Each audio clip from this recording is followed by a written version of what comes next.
China is enduring a year of frightening weather.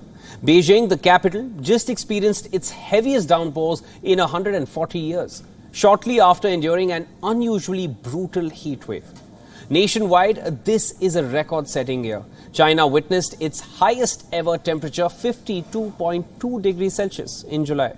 And in January, it witnessed its coldest ever temperature of minus 53 degrees Celsius, breaking a record set more than half a century ago.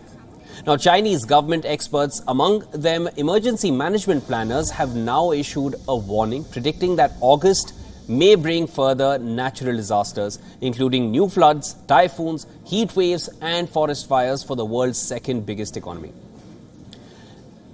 Now, for all its grim detail, the government's assessment makes no mention about how the country will arrange funds after the collapse of China's zero-COVID policy, and also how the official media have downplayed climate change in their coverage of the latest disasters.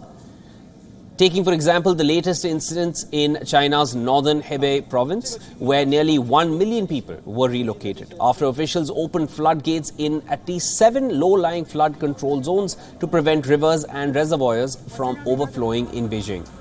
Now, the decision from the Chinese officials sparked controversies, leading economists to predict how the recent natural disasters have dealt a huge blow to the nation's economy, and how China's governments at all levels are already running in deficits due to costs during the 3 years of COVID-0 policies that used up the government's savings. Now, according to China's central government, at least 432 million yuan, which is roughly about $60 million, had been allocated for disaster relief. But July losses from Typhoon Talim were 2.61 billion yuan, which is at least $361 million, informed the country's Ministry of Emergency Management.